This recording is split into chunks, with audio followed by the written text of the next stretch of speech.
Recording studio Agropatti चौक।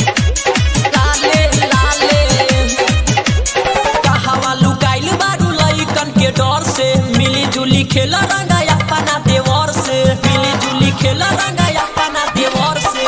कहवा लुकाइल बारू लइकन के डर से, मिली जुली खेला रंगा अपना देवर से। चढ़ गइल होली रंगे दाना चोली, छुए दाना गोरे गोरे गाले गाले गाले।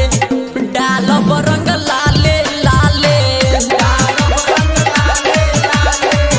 डालब रंग लाले लाले।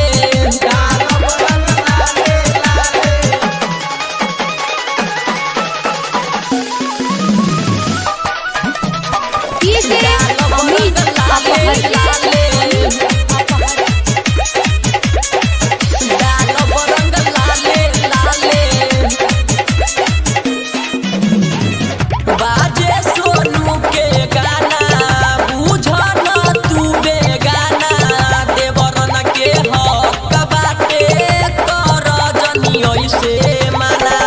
बाजे सोनू के गाना बुझ न तू बेगाना, देवरन के हक बाटे कर जनी ऐसे माना। चली भले बोली केहू नहीं बोली, आज पड़ल बाटे तोहरा से पाले पाले पाले। डालब रंग लाले लाले, डालब रंग लाले लाले, डालब रंग लाले लाले, डालब रंग लाले लाले। डीजे अमित अपहर, अमित अपहर। डालब रंग लाले लाले, डालब रंग लाले लाले। तोहरो तमाचा आई रंगवा भीतरी जब जाई, चंदन बेदर्दी जैसन देवर ना कोई पाई। कहे सोनू राज आज कर जनी लाज, पप्पू अरुण विकास रंगी खाले खाले खाले।